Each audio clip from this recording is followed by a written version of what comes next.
আজকে বাজার থেকে ইলিশ মাছ আনছে, ইলিশ মাছ রান্না করব। দেখেন ইলিশ মাছগুলোর কি অবস্থা, ইলিশ মাছগুলো পচে গেছে তাও কিনে আনছে।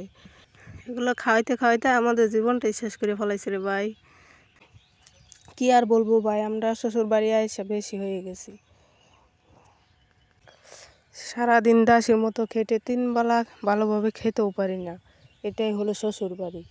কাজ করলে ভালো বউ, কাজ না করলে তুমি খারাপ বউ, এটাই সত্যি।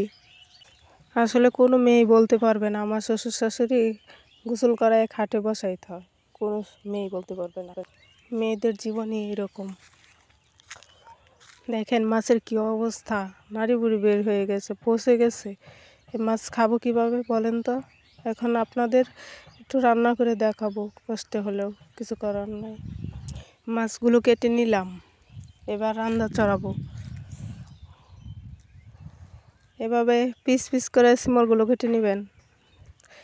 এটা আসলে সিম, আমরা সিমর বলি, বেগুনকে বাগুন বলি।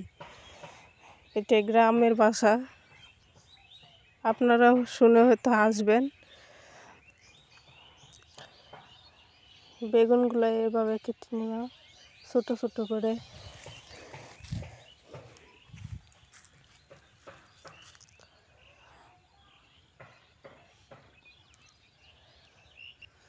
এগুলো ভালো করে দেখে দেখে কাটবেন, এটা ভিতরে পোকাও থাকতে পারে, তাই সাবধান। রান্নার আগে একটু চেক করে ভালো করে রান্না করবেন। শ্বশুরবাড়ি যদি এরকম কাজ করেন তাহলে তো কোনো কথাই নেই, তাহলে বুঝবেন আপনি কীরকম। ফুলকপিগুলো কেটে নিলাম। ফুলকপিগুলো একটু ভাপ দিব,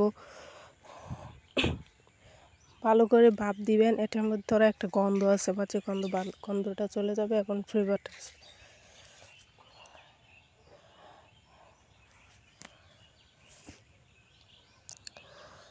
শেষ। এখন রসুন পেঁয়াজ দিয়ে তেল দিয়ে এটা পুড়ে নিব। এখন এখানে মাছ ভালো করে ধুয়ে লবণ দিলাম, মরিচ দিলাম, হলুদের গুঁড়ো দিলাম, দিয়ে ভালো করে এখন কষাবো। ভালো করে আপনারা ভালো করে যত কষাবেন তত রান্নাটা ভালো হবে। শেষ, কষানো শেষ, মাছটা তুলে দিলাম। মাছটা থাকলে কিন্তু নষ্ট হয়ে যাবে ওখানে, তাই তরকারি দিয়ে দিলাম কষানোর জন্য।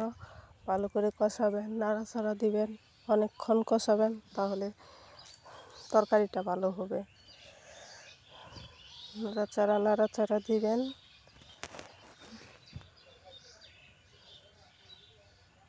হ্যাঁ, এবার নাড়াচাড়া হয়ে গেলে, কষানো শেষ হলে এবার পানি দিয়ে দিবেন 1 কাপ। আমি খাইনি পানি দিয়েছি, বেশি পানি দিলে কিন্তু ঝোল বের হয়ে যাবে, এটা মাছের ঝোল কিন্তু ভালো লাগে না, তাই অল্প করে পানি দিবেন, কষানো করে রাখবেন। এই মাছ দিয়ে দিলাম, আমার রান্না করাই শেষ। এর মধ্যে